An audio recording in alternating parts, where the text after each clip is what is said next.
यशस्वी प्रधानमंत्री मोदी जी ने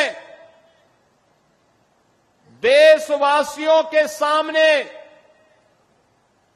आजादी के अमृत महोत्सव वर्ष के अवसर पर जो लक्ष्य तय किया था, उस लक्ष्य को प्राप्त करने के लिए कि 2047 में भारत एक विकसित भारत होगा, उस विकसित भारत के लिए विकसित और आत्मनिर्भर उत्तर प्रदेश बनाने की दिशा में डबल इंजन की भारतीय जनता पार्टी की सरकार के द्वारा किए गए प्रयासों का एक प्रतिफल है कि उत्तर प्रदेश बीमारू राज्य से अब एक्सप्रेस वे प्रदेश के रूप में अपनी पहचान बना रहा है।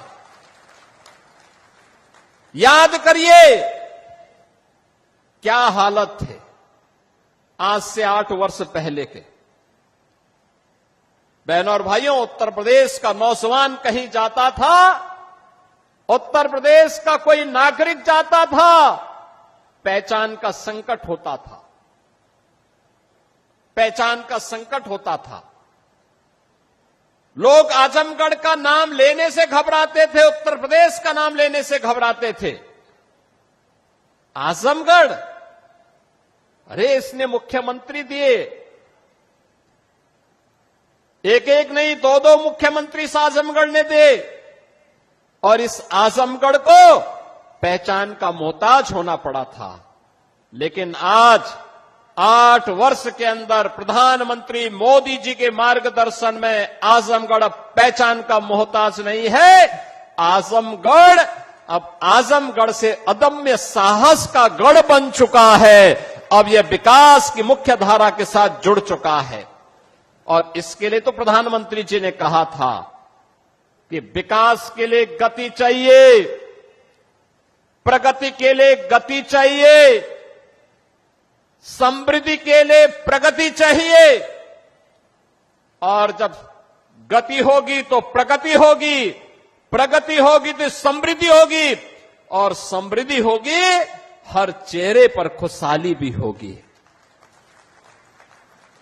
यही तो खुशहाली का राज है, और इसी खुशहाली के साथ आपको जोड़ने के लिए हम लोग आए हैं।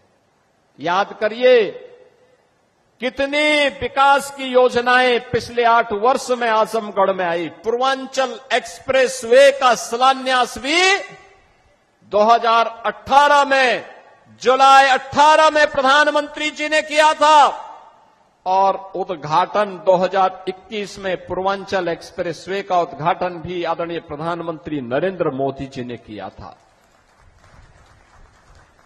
याद करिए 340 किलोमीटर लंबे इस एक्सप्रेस वे को अब मैं देखता हूं आजमगढ़ के लोग, मऊ के लोग, गाजीपुर के लोग सुबह जाते हैं लखनऊ और सारे निपटा करके वापस अपने गांव, अपने शहर में वापस आ जाते हैं। ये होती है गति और यही होती है प्रगति। जब हम लोग 2017 में आए थे, हमारे पास 1.5 एक्सप्रेसवे थे, यमुना एक्सप्रेसवे और आगरा लखनऊ एक्सप्रेसवे का काम आधा हुआ था, आधा हुआ था। आज मुझे बताते हुए प्रसन्नता है, आधे काम को तो हमने पूरा किया ही। पूर्वांचल एक्सप्रेसवे की यात्रा का साक्षी आप बन रहे हैं, 2021 से लगातार बन रहे हैं। 2022 में बुंदेलखंड एक्सप्रेसवे चालू हो गया है, 300 किलोमीटर का है। पूर्वांचल एक्सप्रेसवे 340 किलोमीटर का बन करके पहले तैयार हो चुका है। अब इसकी कनेक्टिविटी सीधे पटना तक के लिए पूरी होने जा रही है।